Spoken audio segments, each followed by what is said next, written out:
warahmatullahi Waalaikumsalam wabarakatuh. warahmatullahi wabarakatuh. Wabarakatuh. Waalaikumsalam Bapak Ibu, para warahmatullahi peserta wabarakatuh. yang berbahagia, apa kabar semuanya? Waalaikumsalam warahmatullahi Alhamdulillah Alhamdulillah sehat. Alhamdulillah sehat. sehat Ya, Pak. Baik. semuanya sudah menikmati makan siang ya, berarti materi akan segera kita lanjutkan.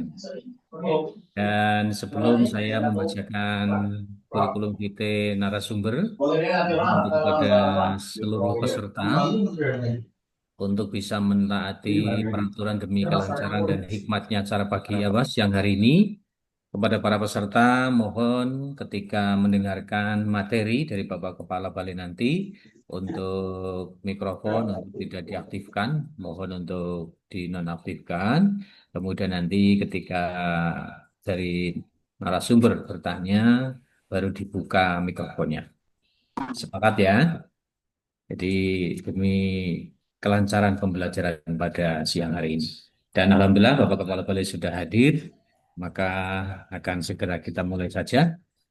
Bismillahirrahmanirrahim. Assalamualaikum warahmatullahi wabarakatuh. Selamat Waalaikumsalam pagi, Waalaikumsalam warahmatullahi wabarakatuh. selamat warahmatullahi siang, wabarakatuh. Wabarakatuh. salam sejahtera, salam sehat untuk kita semuanya. Yang terhormat Kepala Balai Diklat Keagamaan Semarang, Bapak Ibu para panitia, dan wabil khusus kepada para peserta, Bapak Ibu peserta, adik-adik, Mas, Mbak Yu yang berbahagia. Alhamdulillah pada siang hari ini kita bisa bertemu lagi dan akan mendapatkan materi yang akan disampaikan oleh Kepala Balai Diklat. Dan materi ini nanti akan dimulai saat ini, berakhir nanti maksimal sampai dengan jam 15.15. Baik, akan kami perkenalkan para peserta yang berbahagia. Sebelum kita memasuki sesi materi, hari ini izinkan saya memperkenalkan narasumber yang luar biasa, berbagi ilmu, pengalaman, dan wawasan dengan kita semuanya. Beliau adalah Bapak Dr. Haji Muhammad Toha, SAG, seorang tokoh yang tidak hanya memiliki rekam jejak akademik yang mumpuni, tetapi juga telah menorehkan perjalanan panjang dalam pengabdian di dunia pendidikan dan pelatihan keagamaan. Beliau lahir di Gresik pada tanggal 28 Oktober 1969. Beliau menempuh pendidikan tinggi mulai dari S1 di Fakultas Adab IAIN Sunan Ampel, Surabaya, kemudian melanjutkan ke jenjang S2 di Ilmu Sosial Universitas Airlangga, Surabaya, dan menuntaskan program S3 di Rosa Islamia di alma mater yang sama yaitu IAIN Sunan Ampel, Surabaya. Dalam perjalanan karirnya, beliau pernah menjabat sebagai mengawali karir sebagai penyuluh agama di kantor Kementerian Agama Kabupaten Gresik. Beliau juga pernah menjabat sebagai Widaiswara di Balai Diklat Keagamaan Surabaya. Kemudian beliau sebagai Kepala Balai Diklat Keagamaan Surabaya.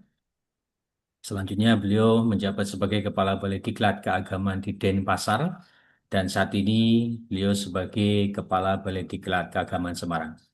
Sebuah institusi yang menjadi kawah condro Bumuko bagi para instan pengabdi di bawah naungan Kementerian Agama Republik Indonesia, khususnya beliau di wilayah Provinsi Jawa Tengah dan Daerah Istimewa Yogyakarta.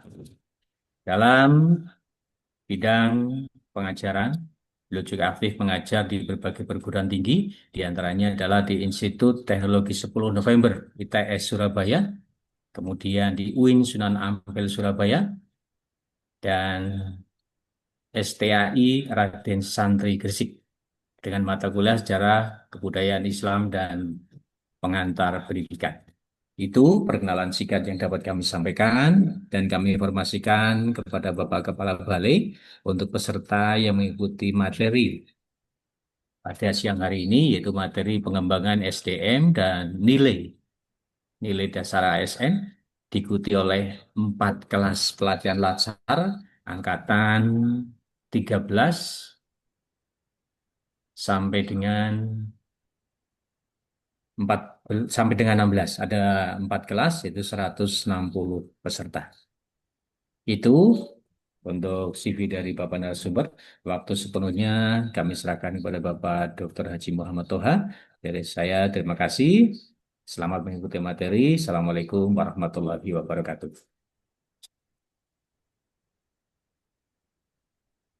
Kepada Bapak Kepala Balai, kami persilakan.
Mohon info apa suara saya sampai di tempat saudara-saudari sekalian. Kalau sampai acungkan jempol. Karena ini sudah dibuka oleh host. Dari tadi itu saya berusaha bicara tapi hostnya belum membuka sehingga nggak bisa. Sampai ya. Oke, terima kasih. Apakah peserta ini mendapatkan materi dengan saya ini pertama apa sudah pernah? Pertama, baik. Oke, makasih. Assalamualaikum warahmatullahi wabarakatuh. Salam, salve, selamat siang, salam sejahtera bagi kita semua. Om Swastiastu, Namo Buddhaya, Wete Tong Tian. Salam kebajikan, Rahayu, Rahayu, Hong Ulun Basuki Langgeng. Yang saya hormati seluruh peserta diklat, yang saya hormati dan saya banggakan, saya cintai seluruh panitia. Ada Mbak Aisyah, ada Bu Ade Ima, ada Pak Haji Mukhlasin, ada Mbak Umul, Bu Kasubag, Bu Erma selaku Ketua Tim, para WI, tim kerja, semuanya, dan yang lain. Ada Pak Khairul Anwar, senior saya yang sangat hebat, luar biasa. Yang pertama-tama saya mengucapkan terima kasih dan saya menyampaikan pesannya Raden Ngabei Ronggowarsito. Punika waring wirid hidayat jati medal saking wirayating wiradat wejangane para wali ing tanah Jawi ingkang hanedaken dununge pangkat makrifat. Lila lamun kelangan ora getun trima yen ketaman sak sere samang dumadi trilega nelongso sreng Gusti kang Maha Kuwasa mingkar mingkure ukara karana mardi siwi. Nggih dumi lamang ulang ilmu bangkit bakat mikat remang ukut kukutaning jiwangga. Bapak Ibu sekalian yang saya hormati, khususnya panitia dan WI yang saya banggakan. Yang pertama saya mengucapkan selamat saudara lulus sehingga bisa ikut latsar pada kali ini. Yang pertama saya ngajak saudara bersyukur karena saudara itu lulus dan lolos dari sekian peminat, kok yang lulus dan lolos itu panjenengan. Mungkin panjenengan mengatakan, karena saya pintar Pak, sehingga lolos dan lulus. Saudara harus sadar bahwa ketika kuliah dulu itu ada teman kita yang lebih pintar, tapi nggak lulus dan nggak lolos. Ada teman yang dulu makalahnya kita jiplak atau bahkan makalah kita dibikinkan dia, malah nggak jadi PNS kok. Malah penyidikan jadi PNS. Satu sisi, saudari Wasilatul Hasanah memang pintar, tapi ada yang lebih pintar nggak masuk. Jadi ada tangan-tangan ilahi Robbi, Gusti Kang Murbeng dumadi Allah Subhanahu wa taala. Lu kok sing dilebokno lu saya. Saya yakin Bu Mbak Yusrina Nurdianati dari lubuk hati yang paling dalam mesti membenarkan gitu. Lawang teman saya dulu ada yang lebih pintar dari saya nggak jadi kepala balai kok. Lah Toha yang kuliahnya goblok kok jadi kepala balai. Ada sesuatu yang memang berpihak kepada kita. Saudari Rahma Widya Kemenak Sulaiman. Sehingga pintar iya, tapi pintar saja tidak cukup.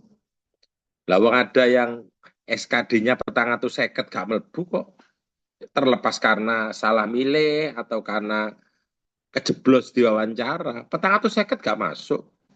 Ada sing 300 mlebu kan begitu.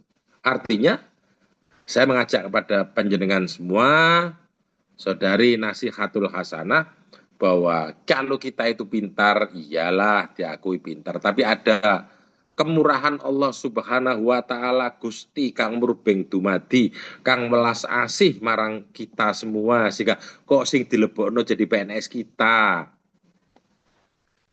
Lah wong ada sampai 450 lebih, 60 juga gak masuk kok. Entah karena apa gak tahu, pokoknya gak masuk. Saya yakin saudara-saudari sekalian jujur akan mengakui apa yang saya sampaikan itu tidak sebuah isu, tapi sebuah kenyataan.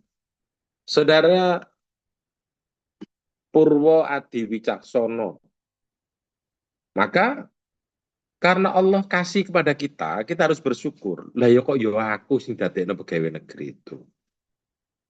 Yang kedua, mungkin kita bisa lulus itu karena doa ayah bunda kita. Kenapa kok begitu? Mungkin karena permohonan beliau siang malam bersimpuh berdoa untuk saudari Nur Tabah Setianingsih dan yang lain itu, sehingga kemudian doa kedua orang tua kita dikabulkan.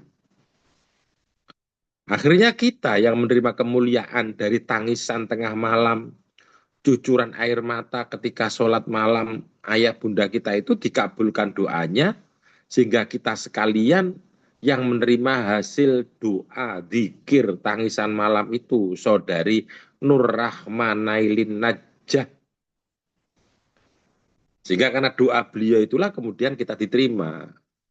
Maka ketika kita sudah sukses, jangan lupa bahwa doa beliau itulah yang menembus langit, membelah angkasa, mengajukan permohonan kepada Allah Subhanahu wa taala, sehingga anaknya salah satunya yang bernama Yusrina Nurdianati itu berhasil karena doa ayah bunda kita.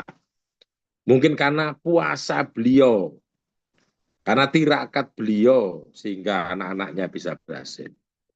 Atau juga karena leluhur kita di atas kita dulu itu sering membantu orang.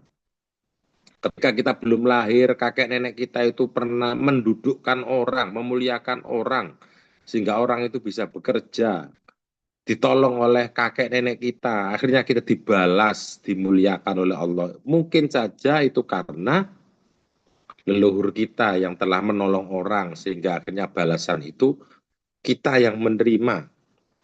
Saudari Putri Habsari. Maka ketika saya berjalan dengan sahabat saya pada suatu waktu,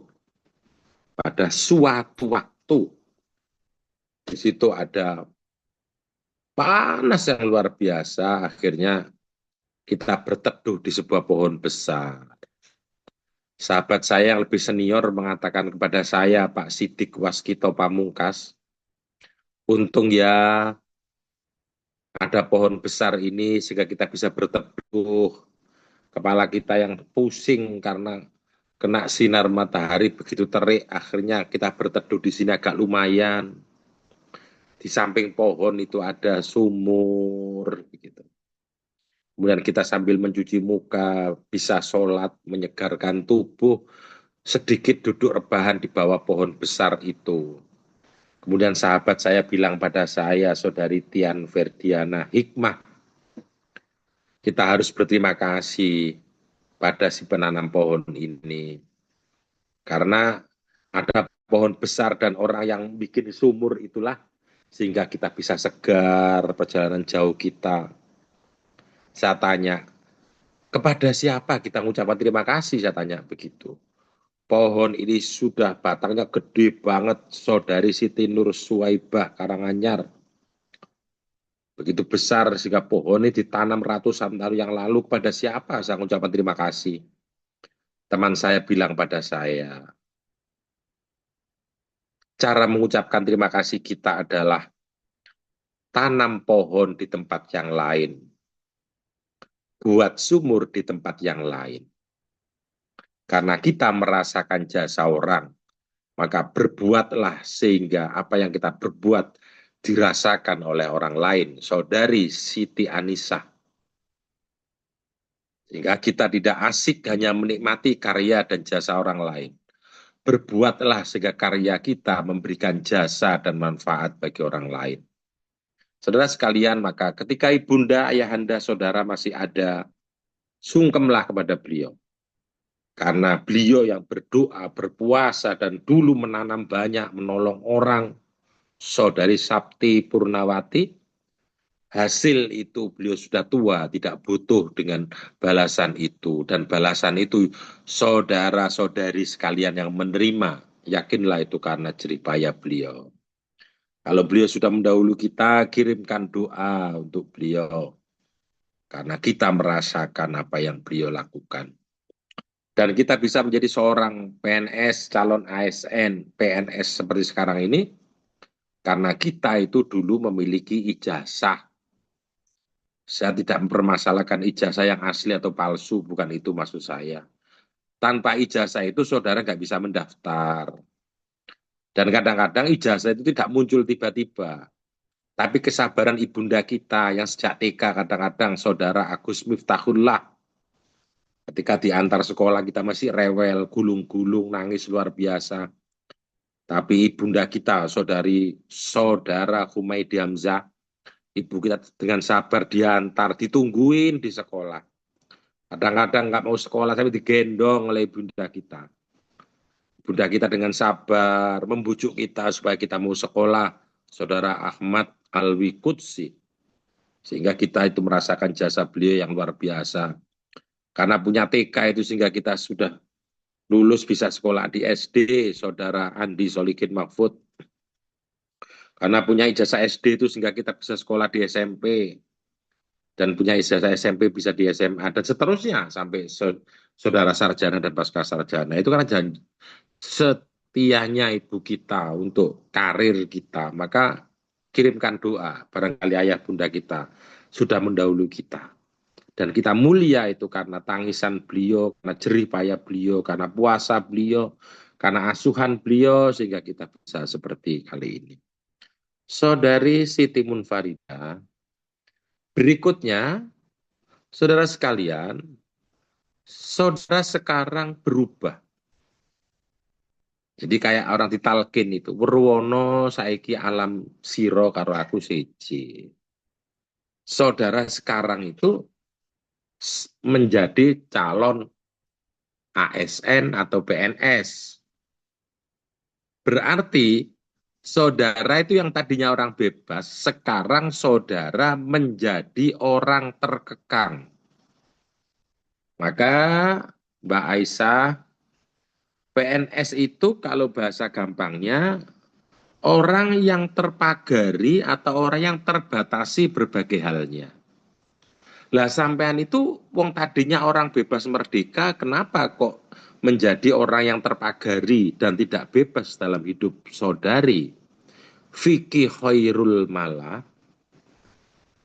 Sebelum PNS penjenengan itu bebas, sebebas-bebasnya. Saudari Siti Munfarida. Lah kok saudara itu mencari masalah jadi PNS itu? PNS itu mencari masalah bagi saudara yang bertahun-tahun bahkan puluhan tahun hidup bebas. Lah kok saiki lo kepindah di PNS? Berarti Anda itu siap diri saudara itu dikekang. Siap diri saudara itu dipagari. Maka pikirkan ulang. Apakah saudara masih terus kepingin jadi seorang PNS?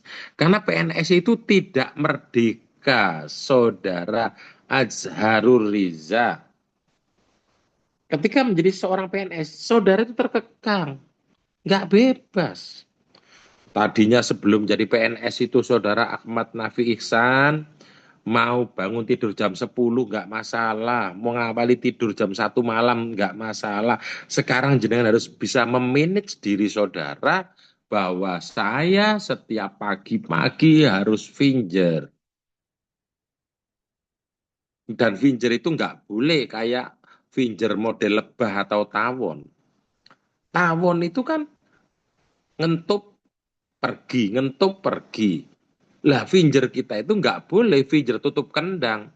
Kita kalau vinjer tutup kendang tergolong pegawai 704.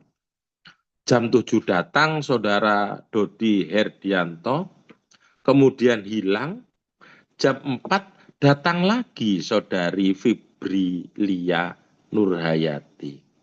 Kita nggak boleh pegawai kok koyok tawon ngentup ngilang, marno ngentup meneh gitu. Lah, kenapa jenengan kok jadi PNS itu? Wong saudara itu orang bebas. Jangan menyesal. Maka pikirkan ulang. Kalau tidak siap, sampaikan sehingga jenengan untuk tidak diluluskan atau tidak melanjutkan latsar atau perjumpaan kita pada siang hari ini, sehingga saudara menjadi tetap orang bebas.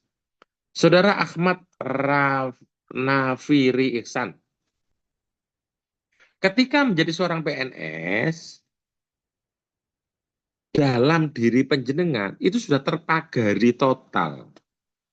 Yang dulu ngomentari macam-macam lewat medsos segala, sekarang ketika menjadi CPNS itu semua tidak boleh, nggak bebas penjenengan.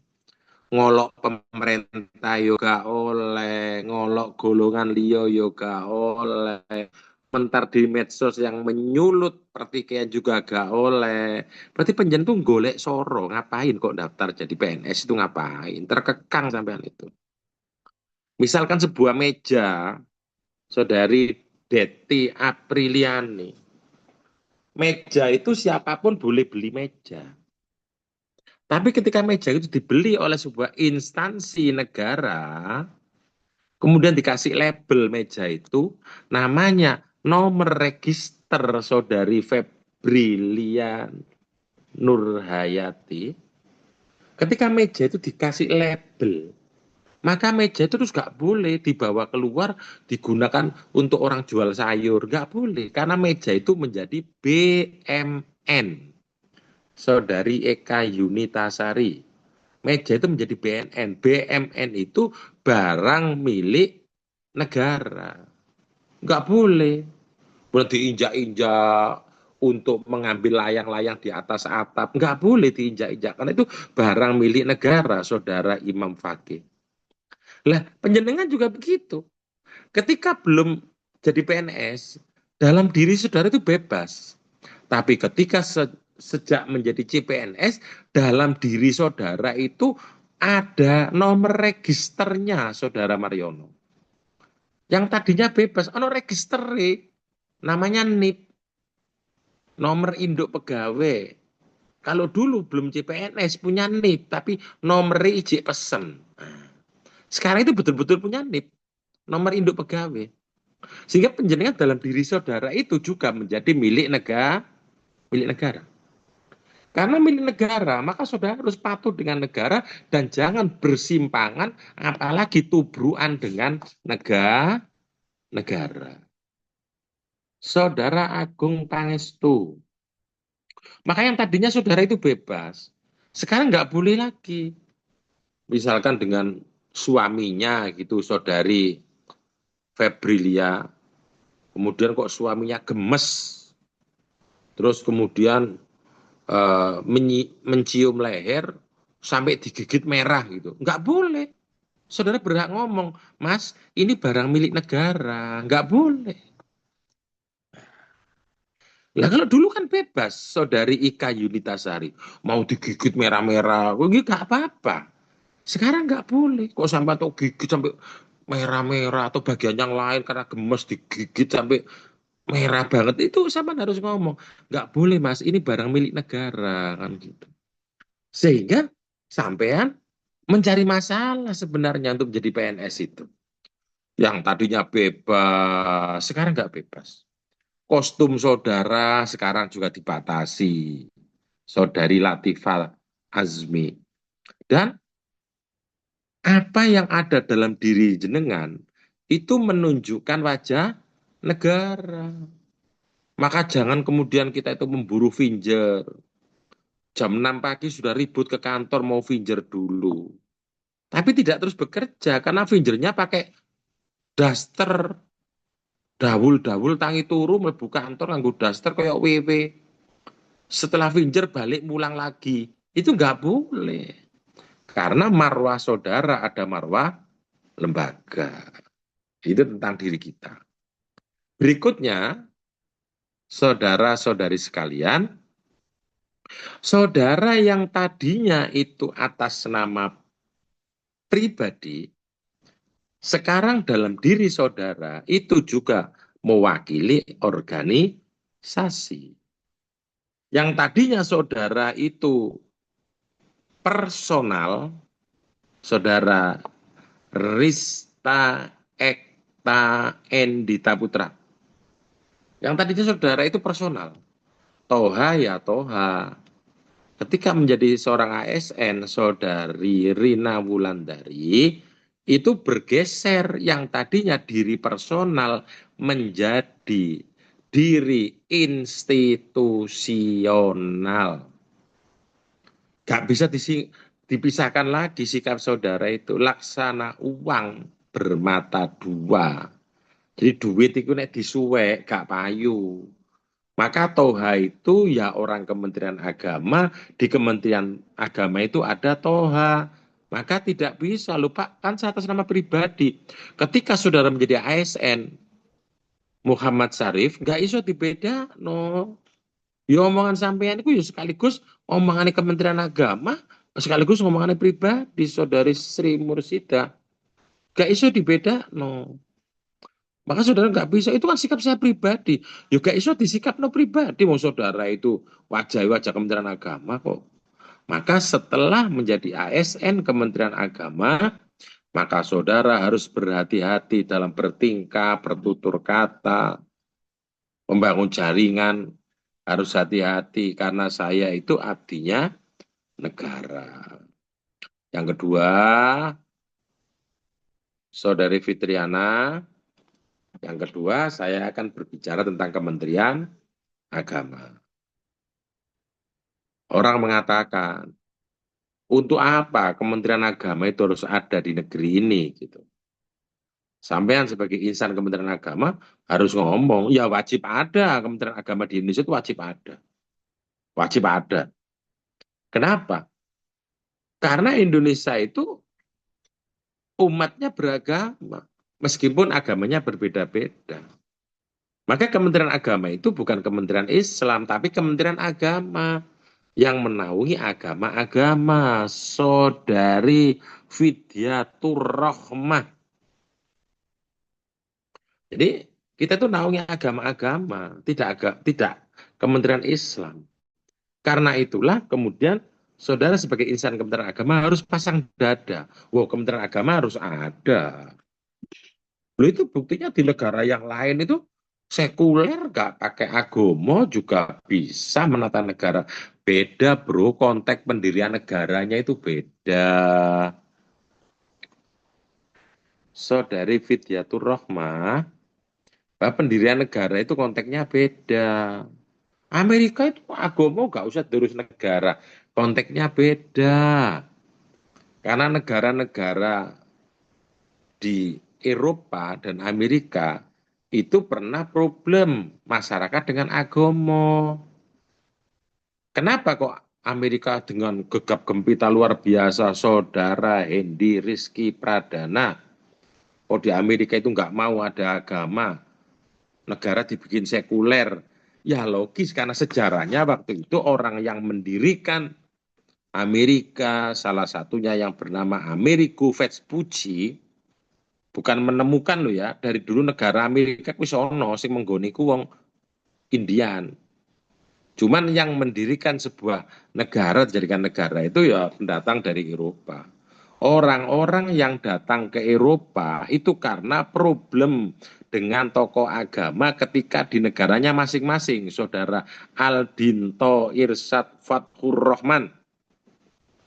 Karena problem di negaranya dengan tokoh agama, akhirnya lari. Saudara tahu siapa itu Galileo Galilei? Saudara tahu siapa yang mengatakan bahwa bumi itu seperti piring atau cakram? Kemudian seorang filosof mengatakan bumi itu tidak cakram kayak piring, tapi bumi itu seperti bola. Kita bisa melihat kapal kalau baru datang, yang kelihatan tiangnya dulu, kita bisa melihat matahari itu karena bumi itu bulat. Karena sang filosof itu ngotot mengatakan bumi itu bulat, akhirnya dia bentrok dengan tokoh agama. Karena dibunuh waktu itu dia lari meninggalkan negaranya. Akhirnya para pelarian-pelarian itu kumpul di sebuah negara yang waktu itu didiami masyarakat Indian dan dinamakan Amerika. Karena salah satu rombongan itu ada yang bernama Amerigo Vespucci, saudari Ika Latifatun Nikmat. Maka ketika para pelarian-pelarian itu bersumpah, kita sampai lari terlunta-lunta ke sebuah negara baru yang kita beri nama Amerika. Itu karena konflik dengan tokoh agama di tempat kita masing-masing. Saudari Alrina Larastacazeli. Terus gimana? Maka kita ketika menemukan negeri baru, gak usah nggowo-nggowo agama. Karena kita itu lari dari pelarian itu karena konflik dengan tokoh agama. Ada yang disuruh minum racun, sama buka itu sejarah-sejarahnya dulu itu. Karena beda dengan tokoh agama, maka disuruh minum racun. Matilah dia. Kalau Anda yakin dengan kebenaran Anda, silakan minum racun. Maka mati atau ikut dengan tokoh agama. Maka kemudian dia lari ke Amerika itu bersumpah.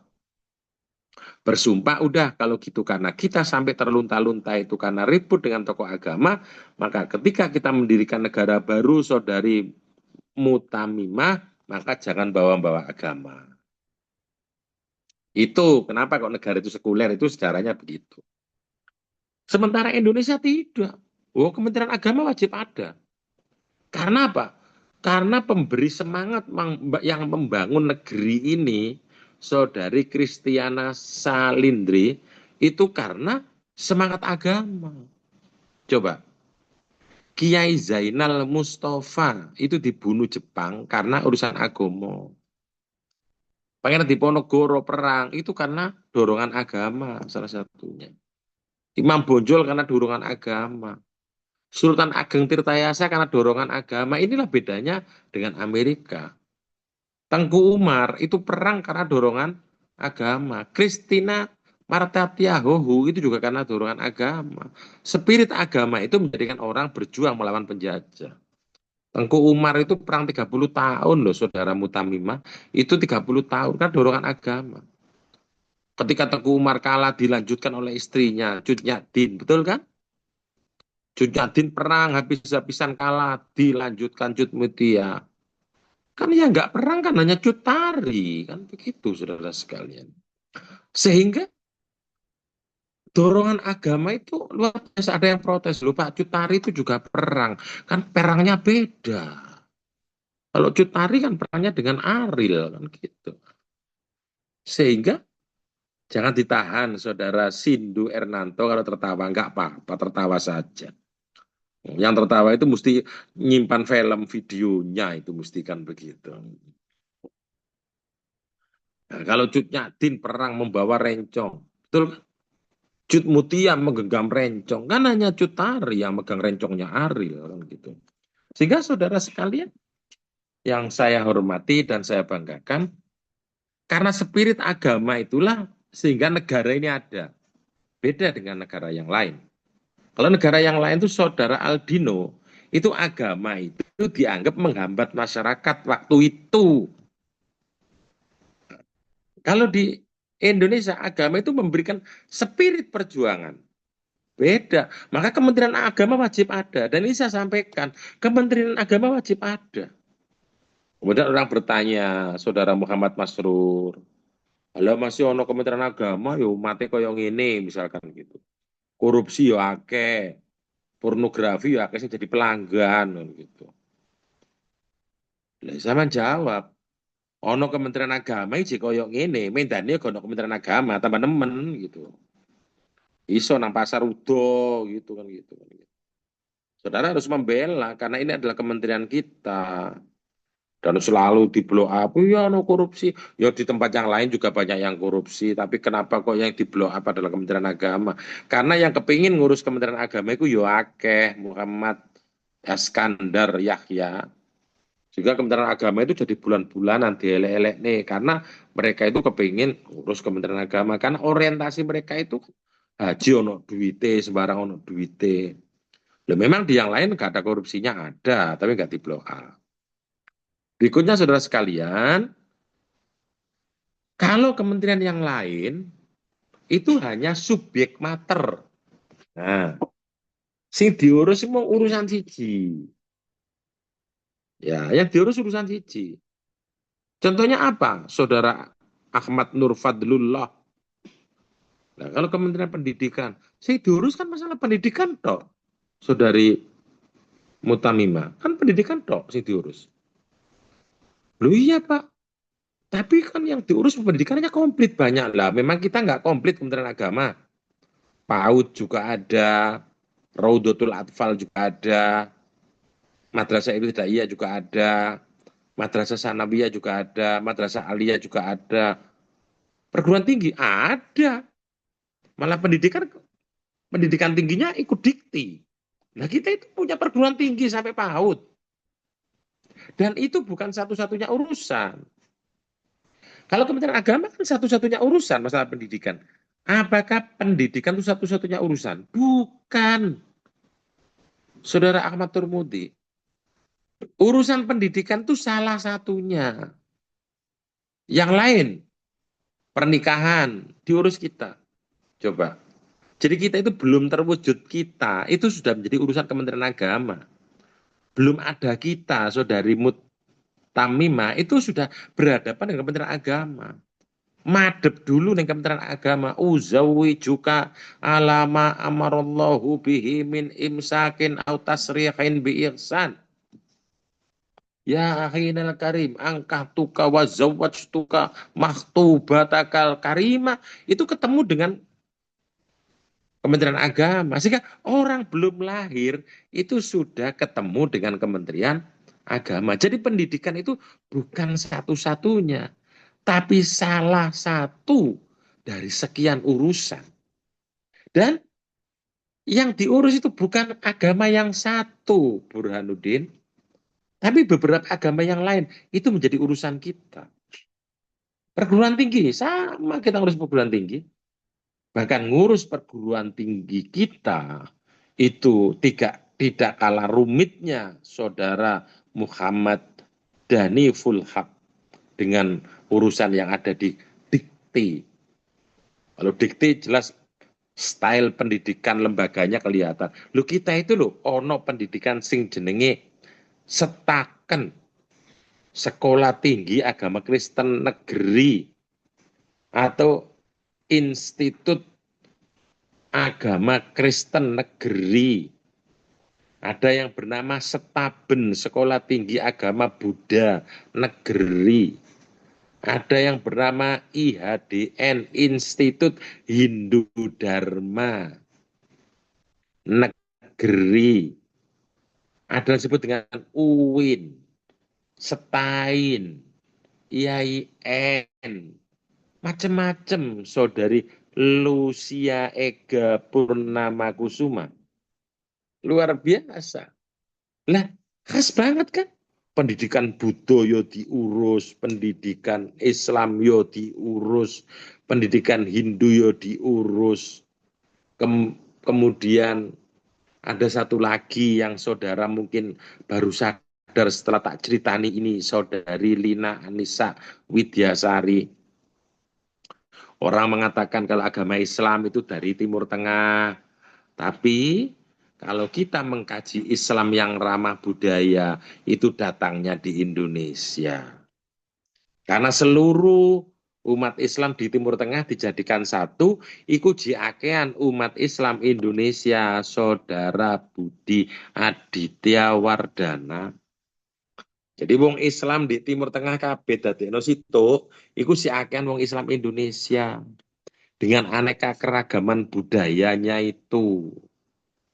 Maka benar Islam itu lahirnya di Timur Tengah. Tapi justru kajian Islam dan budaya itu nggak ada habis-habisnya ketika dikaji di Indonesia. Muhammad Wildan Ramadhani. Begitu juga ketika orang mengatakan agama Hindu itu dari India. Tapi kalau orang kepingin mengkaji agama Hindu ketika seperti agama Hindu di abad 15, itu datanglah ke Bali. Karena Hindu India itu Hindu yang mengalami perkembangan sehingga Hindu kekinian. Sementara kalau Hindu sebagaimana 5 abad yang lalu datanglah ke Indonesia di Bali, itu asli Hindu pada abad ke-15. Itu ke Indonesia, Saudara Muhammad Wildan Ramadhani. Itu Hindu. Demikian juga ada yang lebih unik lagi. Orang menganggap agama Konghucu itu saudari Lucia Ega Jelita itu kan menganggap dari Cina. Agama Konghucu itu dari Cina. Tapi Saman kalau mau studi tentang agama Konghucu, sama datang ke Cina nggak ada. Justru agama Konghucu itu sekolah tingginya ada di Indonesia. Unik kan Indonesia. Hindu juga besar, Buddha juga besar, Islam juga besar, Konghucu juga besar, dan itu tidak pernah terjadi masalah di Indonesia itu. Padahal agama-agama itu di daerah lain problem. Saudara tahu bagaimana di Pakistan? Pakistan itu agamanya hampir sebagian besar sekali itu sama Islam semua. Tapi terus tarung sampai hari ini podo Islami. Coba, podo Islami. Yang sana kalau mau nyerang, Allahu Akbar. Disambut sama yang sana. Sami Allahu liman hamidah. Karena sama-sama Islam. Loh, agamanya sama saja loh, nggak iso rukun. Coba, sing perang itu, wah luar biasa. Sampai 40 tahun perang nggak habis-habis. Apalagi yang dilawan Taliban. Ya kuat banget lah. Jangankan Taliban, tali rafia aja kuat luar biasa, apalagi Taliban kan. Sampai 40 tahun perang gak habis-habis itu di Pakistan itu. Itu sama-sama agamanya, saudara sekalian. Lah kono lu Indonesia itu agama beda-beda, Wali Akbar, kok iso jadi satu itu, kan hebat Indonesia itu. Saudara Sutarto Dwi. Agama beda-beda loh, iso rukun menjadi satu. Padahal sesuatu yang paling sensitif untuk perang dan bertarung, Saudara Robi Hermawan, itu adalah masalah perbedaan agama. Indonesia biasa-biasa saja, tetap rukun, damai, sentosa, abadi selama-lamanya. Yang lain itu. Sama tahu, Saudara Robi Hermawan, Saudari Reza Kusumawardani, ketika saya ke Timur Tengah, dalam rangka membimbing haji dan umroh, itu jamaah pada tanya kepada saya, Pak, itu kira-kira jamaah dari mana? Gitu. Saya jawab, Saudara Tri Eko Susilo, karena saya yakin Saudara Tri Eko Susilo itu mengalami kesulitan entah itu server atau wifi-nya repot. Karena apa? Kalau tidak mesti dia menampakkan wajahnya karena ini momen istimewa yang namanya latsar itu. Latsar itu sesuatu yang tidak akan saudara lupakan seumur hidup itu. Karena sesuatu yang tidak bisa dilupakan seumur hidup itu, yang pertama adalah kelahiran,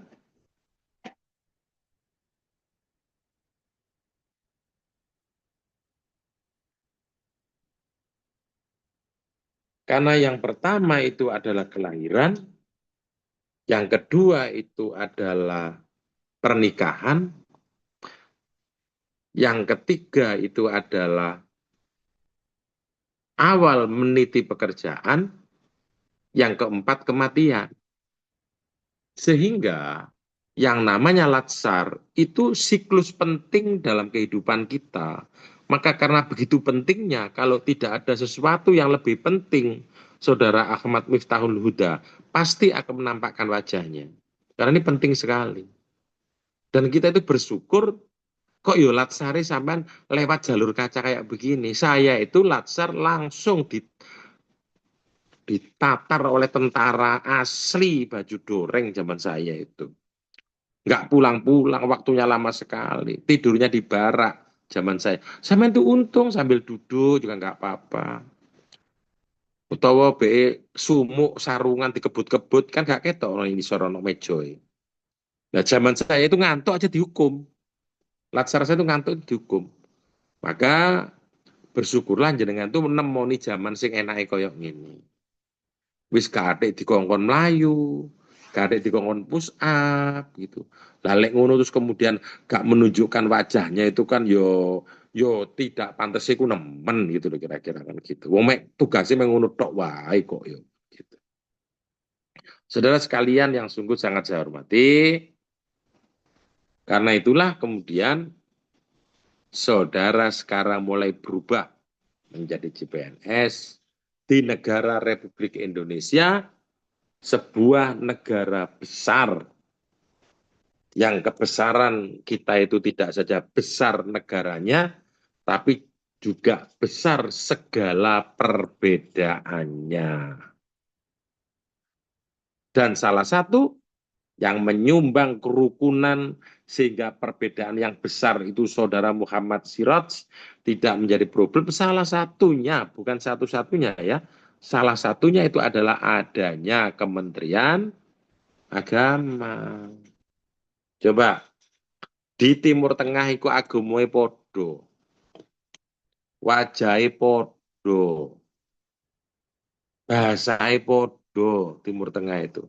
Menjadi satu negara, satu teritorial, itu tidak bisa. Saudara Taufan Maulana dari KUA Kaliwungu, semoga tidak ada problem, sehingga bisa menunjukkan wajahnya, karena ini momen penting. Coba. Kan luar biasa itu. Ini momen penting. Maka ketika saya ngantar jamaah haji di Tanah Suci, jamaah itu tanya pada saya, Saudara Faiz Mafatih, Pak itu dari mana gitu. Saya nggak bisa jawab karena rupane podo, agomoe podo, bahasane podo, bentuk fisiknya ya podo, bahkan makanannya podo.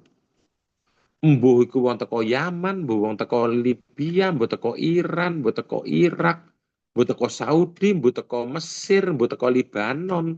Dibedakan nggak bisa itu. Tapi menjadi satu negara tidak bisa. Begitu juga Eropa. Eropa itu wajahnya podo, kalau bedanya. Bahkan agama mayoritas hanya dua, lega Kristen Katolik.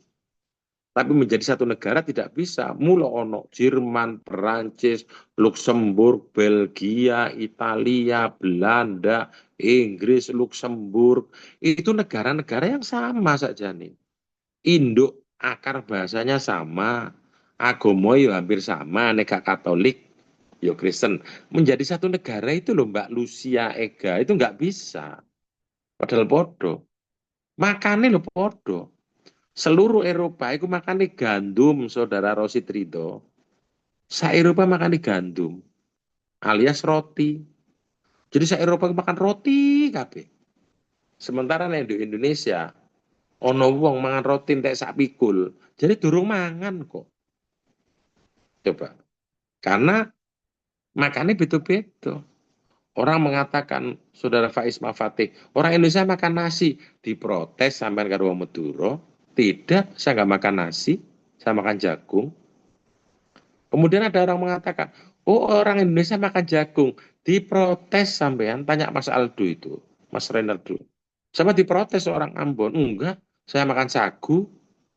Ketika mendefinisikan oh berarti orang Indonesia makan sagu, diprotes orang Papua sampean tidak saya makan ubi, loh mangane lo bedo-bedo, kok iso menjadi satu negara? Coba, kan luar biasa.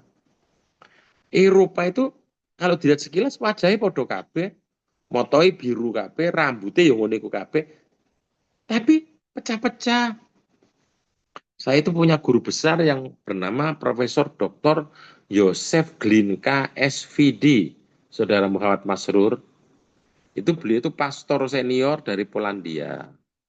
Polandia, saking akrabnya dengan saya, ketika adik saya menikah, beliau itu datang ke tempat saya, Saudara Alvin.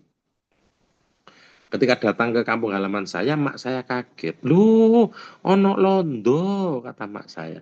Saya bilang, duduk mak, itu duduk londo mak, wong Polandia. Lah iya londo Polandia.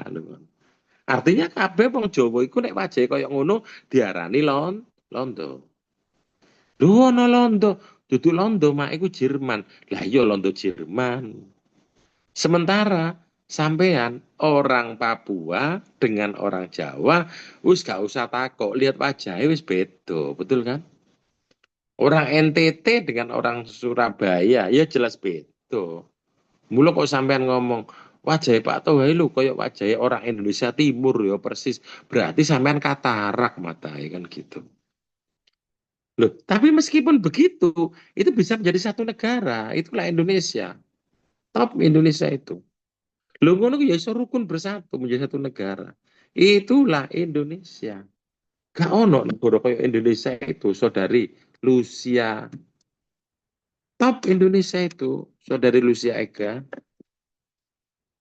Maka kita harus sadar bahwa kita ini artinya negara berada di sebuah negara yang bernama Indonesia, Saudari Lucia Ega.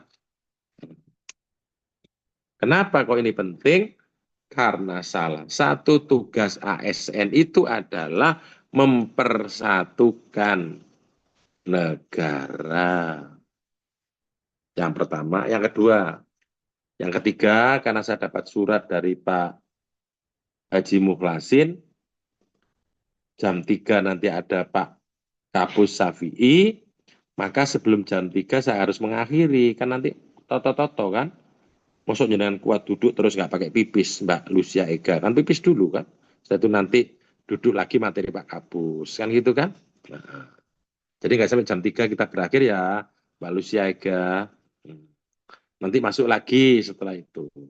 Tapi setelah saya nanti kita keluar bareng ya, artinya keluar bareng kita, keluar Zoom bareng gitu. Mau kan keluar bareng kan? Setelah itu nanti lo enggak materinya ini loh Pak Muhammad Dhani full hak gitu loh materinya. Kita harus sepakat biar bisa keluar bareng. Kemudian saudara sekalian yang sungguh sangat saya hormati, 3 hal yang jangan lupa. Bahwa seorang ASN itu harus memiliki kemampuan teknis untuk dipersembahkan kepada Republik Indonesia. Lah kita itu kan diangkat punya tugas masing-masing, Saudari Lucia Ega. Kan satu orang kan satu tugas sesuai dengan SK yang kita pegang kan. Lah tentang ahli pranata humas ya kudu ngerti. Ahli keuangan ya kudu ngerti. Kepegawaian ya kudu ngerti. Kerumah tanggaan ya kudu ngerti. Maka kita itu harus paham. Kita harus memiliki kemampuan teknis. Kemampuan teknis itulah sehingga kita direkrut, Saudari Lucia. Karena dibutuhkan kemampuan teknis tertentu itulah kemudian kita direkrut. Lah kalau nggak memiliki kemampuan teknis berarti negara ini rugi. Wong jari ini kemampuan teknis punya kok ternyata direkrut nggak iso melakukan kemampuan teknis. Maka kemampuan teknis itu wajib bagi yang tidak bisa, maka menyesuaikan belajar semitra atau antar kawan supaya negeri ini nggak percuma bayar penjenengan semua punya kemampuan teknis. Sing tentang aplikasi ya kudu ngerti aplikasi. Sing soal jaringan ya kudu ngerti jaringan. Saudari Ulfatun Nikmah yang keuangan sudah ngerti regulasi keuangan. Harus ngerti semua. Sing perencanaan ya kudu ngerti perencanaan. Kemampuan teknis itu wajib dimiliki oleh kita. Kalau kita masuk kemudian kemampuan teknis tidak kita miliki, nanti pekerjaan kita itu dianggap hanya menemani temannya bekerja. Ngetan ngulon manfaatnya ora nyoto, tapi negara besar membiayai kebutuhan kita. Yang kedua, kalau yang pertama kemampuan teknis, sudah dicatat ya. Mbak Lucia bawa pena. Oh, nggak bawa. Itu mas-mas penanya dibawa penanya. Oh ya, nanti jangan pinjam penanya mas-mas, Mbak Lucia. Nanti kan kalau pinjam penanya, oh bawa sendiri. Ya, ya. Jadi mas-mas pinjam penanya satu, dipinjam sisa. Oh, bingung nulisnya kan gitu ya. Jadi artinya kemampuan teknis wajib. Yang kedua kemampuan manajemen. Semua ASN itu harus memiliki kemampuan manajemen. Karena ketika duduk sebagai ASN, kita itu harus memanage sekurang-kurangnya, memanage diri kita. Jam berapa saya harus bangun, jam berapa saya harus berangkat. Maka ketika seorang PNS itu gak ono alasan, saya terlambat Pak, karena rumah saya jauh. Lah ya wis seru loh. Lek jarake sakmono jam berapa harus berangkat. Ya lah, ya wis paham loh, lek jalur situ itu jam segitu itu biasanya macet, wong sampean wis bertahun-tahun bolak-balik. Itu namanya orang tidak bisa memanage dirinya sendiri, saudara. Muhammad Dhani full hak itu. Kita kan bisa ngukur. Kalau jaraknya sekian maka jam sekian harus berangkat. Kan begitu, saudari Wike Rahma Yunisa. Maka itulah fungsi manajemen itu. Saya sekarang kan waktunya harus mondar-mandir Pak, sedangkan punya anak. Loh lah ya wis seru loh. Jam berapa sama ngurusi anak, jam berapa ngurusi bapaknya, sehingga sama kerja jam berapa. Itu manajemen kan. Apalagi terus kemudian dikejar-kejar sama ojol, saudara Budi Aditya Wardana. Jangan sampai loh, ASN itu beru ojol itu loh. Berarti kan saya nggak bisa memanage. Saya kan tahu saulane aku golongan piro, masa kerjai seberapa, yang saya terima berapa, pengeluaran saya berapa. Kenapa ini perlu saya sampaikan di sini? Karena tidak sedikit saudari Lucia, orang itu jabatannya sama, pengangkatannya sama, yang satu itu cukup punya rumah, punya mobil, yang satu jangankan rumah, sepeda aja nggak punya. Artinya berarti ada mismanagement. Ada kesalahan dalam mengatur itu. Dan ini penting disampaikan. Orang mengatakan, loh Pak itu kan urusan pribadi Pak, soal cukup gak cukup. Loh, siapa sih ngomong urusan pribadi? Ketika seseorang menjadi ASN, urusan pribadi itu akan menjadi urusan institusi. Contoh yang paling gampang. Utang piutang itu kan pribadi Pak. Saya utang pada teman saya sendiri kok. Lah kenapa kok kantor itu ikut-ikut? Lho aja ngomong ngono. Ketika gak iso nyaur diuber-uber karo debt collector, wedi gak wani ngantor. Akhirnya kantor kena. Goblok karo gitu. Gak ono urusan, gak ono hubungannya dengan institusi, gak ono. Ono. Ya apa sampean. Sama dengan maaf, gara-gara senang dengan perempuan lain, apalagi anaknya mungil kayak Mbak Lucia begitu. Terus kemudian terjadi hal-hal di luar perhitungan sampai masalah. Akhirnya perempuan yang disenangi itu menuntut tanggung jawabnya. Dia takut diuber-uber terus. Yang dia lakukan, dia bersembunyi, nggak ngantor. Ya kantor kena masalah lah. Salah ketika orang mengatakan, itu kan urusan pribadi, Pak. Kenapa kok kantor ikut-ikut? Ya gak ono, ya mesti melok. Sampean nakal, menggunakan uangnya bukan hak sampean. Terus sampean wedi mempertanggungjawaban, sampean gak ngantor, kantor ki rugi jare. Ngomong apa? Jadi tetap ada hubungan antara pribadi dengan institusi itu selalu berhubungan kan begitu. Maka manage dengan baik. Karena income saudara itu sudah jelas sak bendulan ono. Apalagi kalau kita itu diukur para perintis-perintis pedagang kaki lima itu tergolong orang yang sangat tangguh. Kadang-kadang jualannya belum laku, tapi dia harus menghidupi anaknya, harus membiayai anaknya. Sementara kita itu bendulan ku oleh, wis pasti udan gak udan. Tetangga saya itu oleh nyambut gawe budal jualan soro-soro, jual es keliling, es degan itu. Wis kula es gedine luar biasa, tegane dipancai, dijual berangkat udan, tumpes gak payu go mule. Wis gak usah masak ngombe es ae kabeh dipangan dhewe bendino. Gak laku. Sementara kita tuh wis jelas sak bendulan iku oleh income-nya. Wis jelas. Lu kok sampai diuber-uber utang, berarti kan kita salah memanage keuangan kita. Oh jelas bernulan oleh kok. Saudara Muhammad Fadilil Khairina.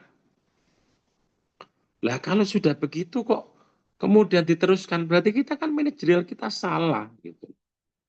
Dan yang terakhir, karena ini kurang 10 menit, dan nggak usah 10 menit, sebelum 10 menit saya harus berakhir karena ada persiapan, kita harus memiliki kemampuan sosial. Kita itu ketika menjadi ASN kan menjadi pelayan. Saudari Ulfatun Nikmah.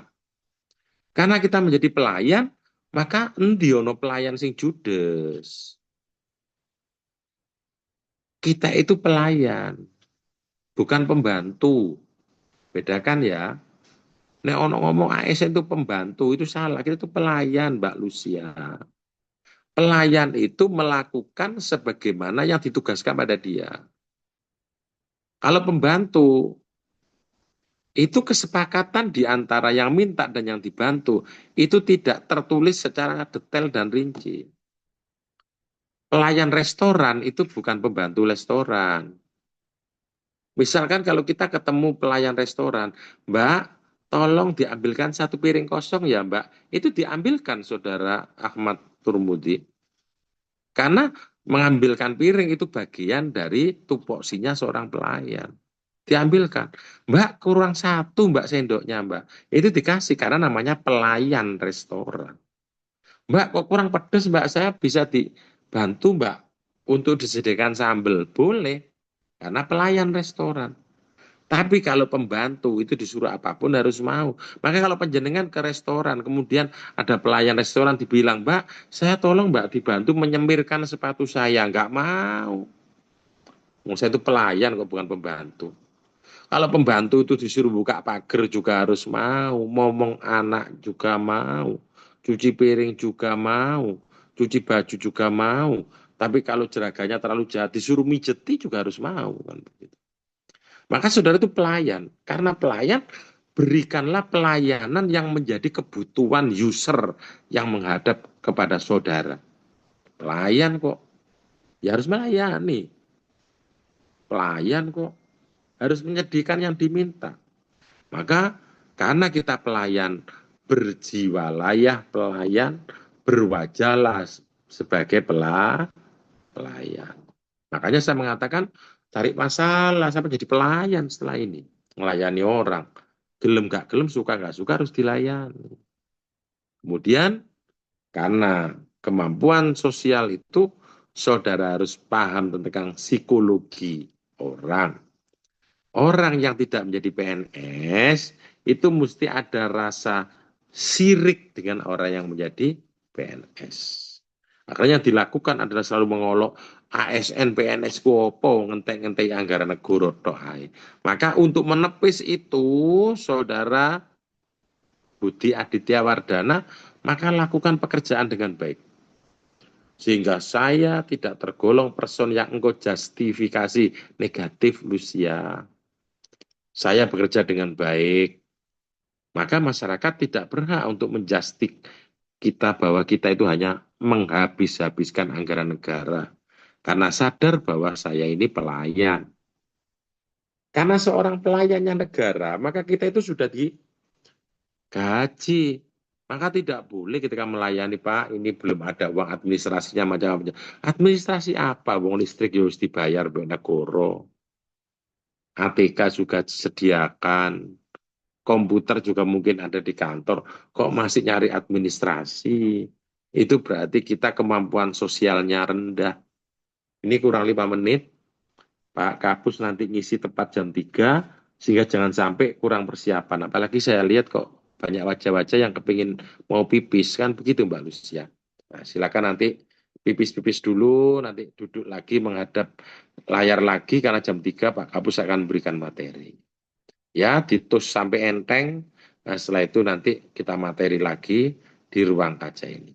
Kiranya itulah dulu yang perlu saya sampaikan. Padahal materi sangat banyak yang mau saya sampaikan, tapi karena waktu jualah Saudara Lukman Hakim, sehingga saya harus mengakhiri perjumpaan kita pada siang hari ini. Barangkali ada ucapan-ungkapan saya yang kurang halus, mengakui saya bukan makhluk halus. Terima kasih semuanya, khususnya panitia. Saya menyatakan terima kasih, karena di tengah kesengsaraan diklat jarak jauh yang putus nyambung ini, panjenengan semua panitia dan WI dengan sabar tetap menyampaikan itu semua. Barangkali ada ucapan-ungkapan saya yang kurang halus, sudah saya sampaikan. Barangkali ada sumur di ladang, izinkanlah saya menumpang mandi. Kalau masih ada umurku panjang, saya merindukan untuk berjumpa kembali. Burung Garuda, burung merpati, burung hantu, burung beo, itu nama-nama burung, saudara sekalian. Demikian, terima kasih.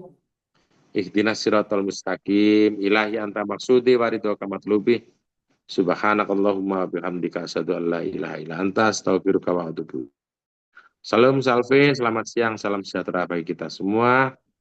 Om Santi Santi, Om Sadu Sadu Widotong Tian, Ong Ulun Basuki Langgeng, Rahayu Rahayu Sampurasun. Assalamualaikum warahmatullahi wabarakatuh. Waalaikumsalam warahmatullahi wabarakatuh. Terima kasih pada Bapak Kepala Balai Diklat Keagamaan Semarang yang telah memberikan materi dan pembekalan.